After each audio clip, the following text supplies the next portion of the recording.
इस समय छिड़ी इस जंग को क्यों धर्म ग्रंथों की भविष्यवाणियों से जोड़ा जा रहा है? बाइबल में बताए गए महायुद्ध और आज के हालात, क्या दोनों में कोई कनेक्शन है?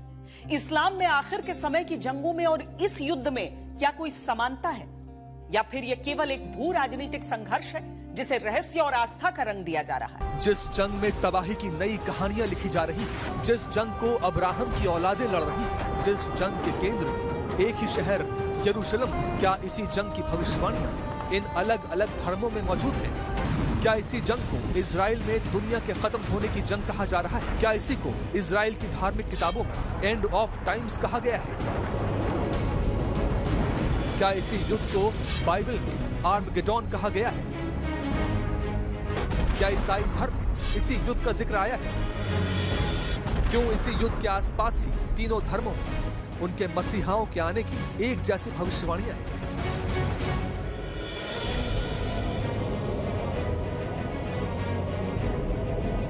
इन अद्भुत भविष्यवाणियों में कितनी सच्चाई है, इसको जानने और समझने के लिए सबसे पहले यहूदियों की भविष्यवाणियों को जानते हैं। यहूदी धर्म के अनुसार यही वो समय है जिसके बारे में इजराइल और एंड टाइम्स यानी प्रलय की भविष्यवाणियां की गई हैं। इसी को लेकर आज की दुनिया में एक नई बहस तेज हो गई है। बाइबल में गोग और मैगोग जैसी लड़ाइयों का जिक्र मिलता है, जहां माना जाता है कि पर्शिया यानी आज का ईरान इजराइल के खिलाफ खड़ा होगा। यहूदी धर्म के भविष्यवक्ता इज़ीकियल के अनुसार इजराइल पर गोग का हमला होगा, यानी एक ऐसा बड़ा नेता जिसके पास एक बड़ी फौज होगी। इसके साथ साथ बुक ऑफ रेवलेशन में भी ऐसा जिक्र मिलता है जिसमें इजराइल के ऊपर एक बड़ा हमला होगा जो धरती के खत्म होने से पहले होगा। आज भी इजराइल और यहूदी ये मानते हैं कि जल्द ही दुनिया खत्म होगी, लेकिन उसके खत्म होने से पहले उनका मसीहा दुनिया के सभी यहूदियों की मदद के लिए यरूशलेम में आएगा।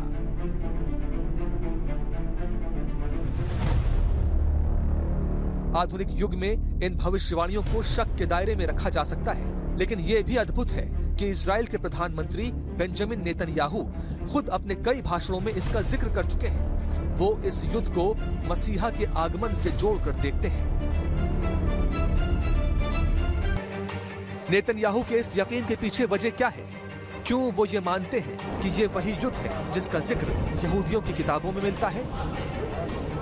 दरअसल 40 साल पहले जब नेतन्याहू संयुक्त राष्ट्र में इजराइल के एम्बेसडर थे, उनकी मुलाकात इजराइल के सबसे बड़े धर्मगुरु रब्बी मेनशम मेंडल स्किनेरसन से हुई थी, जिनको यहूदी द रब्बी बुलाते हैं। रब्बी को यह यकीन था कि बेंजामिन नेतन्याहू ईश्वर की तरफ से इजराइल के लिए एक मिशन पर है, जिसका मकसद है यहूदियों की जीत के लिए मसीहा को बुलाना। नेतन्याहू और रब्बी में अगले कुछ सालों में कई मुलाकातें हुई।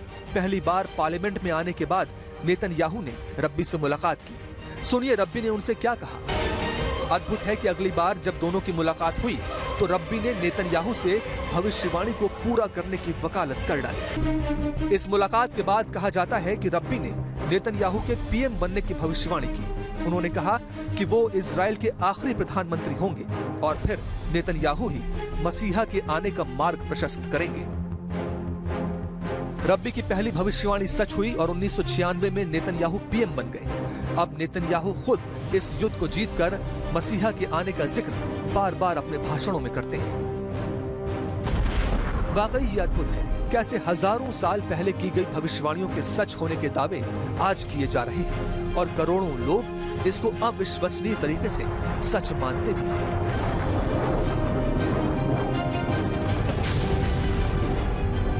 ईसाई धर्म में एक बड़े युद्ध के बारे में भविष्यवाणी की गई है। उनकी धार्मिक किताबों में इसको आर्मेगेडोन कहा जाता है। क्या ईरान, इजराइल, अमेरिका के बीच चल रहे इस युद्ध का जिक्र भी ईसाई धर्म में किया जा रहा है? क्या इसी युद्ध की भविष्यवाणी ईसाइयों की धार्मिक किताब बुक ऑफ रेवलेशन में की जा रही है? क्या अमेरिकी राजदूत इस युद्ध के लिए अपनी धार्मिक किताबों की भविष्यवाणियों का हवाला दे रहे हैं? क्या है आर्मेगेडोन जिसका जिक्र ईसाइयों की किताब बुक ऑफ रेवलेशन में मिलता है? क्या कहा गया है ईसाई धर्म में इसके बारे में? और क्या ईरान, इजराइल और अमेरिका के बीच छिड़ा युद्ध वही है जिसकी भविष्यवाणी की जा रही है? दरअसल आर्मगेडोन ईसाई धर्म की मान्यताओं में एक अंतिम और निर्णायक युद्ध को कहा जाता है, जिसका उल्लेख बाइबल की आखिरी किताब बुक ऑफ रेवलेशन में मिलता है। आर्मगेडोन को अच्छाई और बुराई के बीच होने वाली अंतिम लड़ाई माना गया है। इसमें ईश्वर की शक्तियां और शैतानी ताकतों के बीच निर्णायक टकराव होगा, जिसके बाद बुराई का अंत और ईश्वर के राज की स्थापना मानी जाती है। ईसाई मान्यता के अनुसार समय के अंत में ये युद्ध होगा और इसके बाद ईसा मसीह की वापसी होगी। इसके साथ ही न्याय का दिन आएगा, जहां अच्छे और बुरे कर्मों का फैसला किया जाएगा। सिर्फ इतना ही नहीं, इन भविष्यवाणियों पर अद्भुत विश्वास ऐसा है कि अमेरिकी सैनिकों को भी उन्हीं के जरिए प्रोत्साहित किया जा रहा है। दावा है कि उनको इस युद्ध में प्रोत्साहित करने के लिए ये कहा जा रहा है कि ये युद्ध ईसा मसीह की वापसी के लिए है। अमेरिकी watchdog military religious freedom foundation ने दावा किया है कि उसे ऐसी शिकायतें मिली हैं जिनमें अमेरिकी सैनिकों से कहा गया कि ईरान के साथ युद्ध का मकसद आर्मगेडोन यानी बाइबल में वर्णित प्रलय को लाना है। आरोप है कि सैनिकों को बताया गया कि ये सब ईश्वर की दिव्य योजना का हिस्सा है। खास तौर पर बाइबल का जिक्र किया गया, जिसमें आर्मगेडोन और ईसा मसीह की जल्द वापसी का उल्लेख है। दावा है कि कमांडर ने यूनिट से यह भी कहा कि ट्रंप को ईसा मसीह ने नियुक्त किया है ताकि वो ईरान में आर्मगेडोन की शुरुआत करें। तो क्या ये युद्ध वाकई एक रणनीतिक युद्ध न होकर धार्मिक युद्ध बन गया है, जो भविष्यवाणियों पर आधारित है, या फिर लोगों का समर्थन हासिल करने के लिए धर्म का सहारा लिया जा रहा है? इस्लाम में धर्म के जानकार हदीसों का हवाला देकर एक बहुत बड़ी लड़ाई की बात करते हैं। ईसाइयों के धर्म में ईसा मसीह के आने की भविष्यवाणियां हैं। यहूदी धर्म में उनके मसीहा की है। इसी तरह इस्लाम में भी इमाम मेहदी के आने की भविष्यवाणी है। यानी अद्भुत, अविश्वसनीय, अकल्पनीय है कि एक ही युद्ध के आसपास इन तीनों धर्मों के 3 मसीहाओं के आने की भविष्यवाणियां हैं। युद्ध की भविष्यवाणियां अद्भुत रूप से सटीक बैठती हैं। मसीहाओं के आने की भविष्यवाणियां कितनी सच होती हैं, ये आने वाला वक्त बताएगा। इस युद्ध की शुरुआत 2026 में हुई है, लेकिन विवाद की जड़ तक जाएं तो एक शहर तक पहुंचेंगे, जेरूसलम। ये वो शहर है जो यहूदी, ईसाई और इस्लाम तीनों ही धर्मों में बहुत महत्व रखता है, और यही शहर इन तीनों धर्मों की हर भविष्यवाणी के केंद्र में है। एक शहर पर अद्भुत विश्वास, एक शहर की अविश्वसनीय चाहत,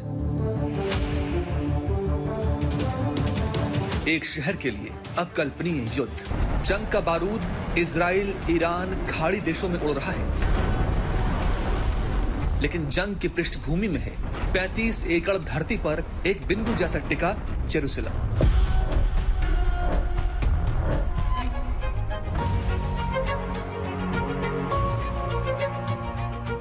जेरूसलम दुनिया के सबसे प्राचीन शहरों में से है और इसने देखी है दुनिया की सबसे भीषण लड़ाइयां। यहां मिटे और पनपे हैं कई साम्राज्य, सोलोमन साम्राज्य, ऑटोमन साम्राज्य, ब्रिटिश एम्पायर। आज की जंग का एक सिरा इन्हीं साम्राज्यों के उत्तराधिकार की जंग का हिस्सा है।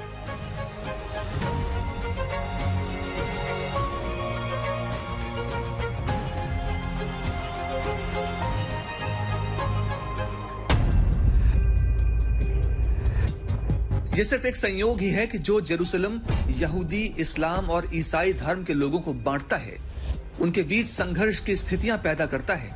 वही जेरूसलम ऐतिहासिक रिश्ते में इन तीनों धर्मों को एक सूत्र में बांधता भी है।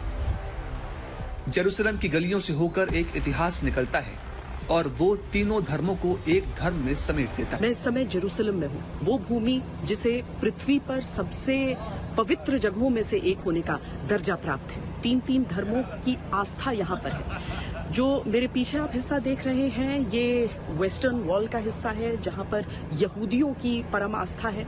उसके ठीक पीछे अगर आप एक स्वर्ण गुंबद देखेंगे तो वो अल अक्सा मस्जिद है, और इसके साथ ही पीछे वो ईसाई स्थल भी है, वो गिरजा घर भी है जहाँ पर ईसाइयों की आस्था है। लेकिन 3 धर्मों की आस्था होने वाली पावन भूमि के बावजूद ये पृथ्वी की सबसे विवादित जगह भी है। सबसे अधिक विवाद और संघर्ष इस जगह को लेकर रहा है। यहूदी, इस्लाम और ईसाइयों की भावनाएं जेरूसलम से जुड़ी हैं, क्योंकि ये जगह यहूदियों की इबादत गाह रही है जिसे किंग डेविड और किंग सोलोमन ने बनवाया था। उनके प्रार्थना स्थल की दीवार आज भी मौजूद है। यहूदी यहीं थर्ड टेंपल बनाना चाहते हैं। इसी परिसर में है अल अक्सा मस्जिद, जहां पैगंबर मोहम्मद आए थे और उनसे पहले आए पैगंबरों को नमाज पढ़ाई थी। साथ ही पास में है डोम ऑफ द रॉक। यहीं से मान्यता है कि पैगंबर मोहम्मद जन्नत और जहन्नुम देखकर वापस आए थे।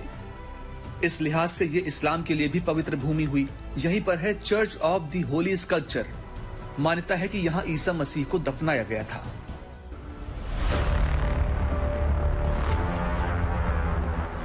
तीनों धर्मों के अनुयायी यहां अकीदत रखते हैं, लेकिन जरा सा बदलाव या थोड़ा सा अधिकार दिखाने की चेष्टा एक दूसरे के खिलाफ इन्हें युद्ध में उतार देती है।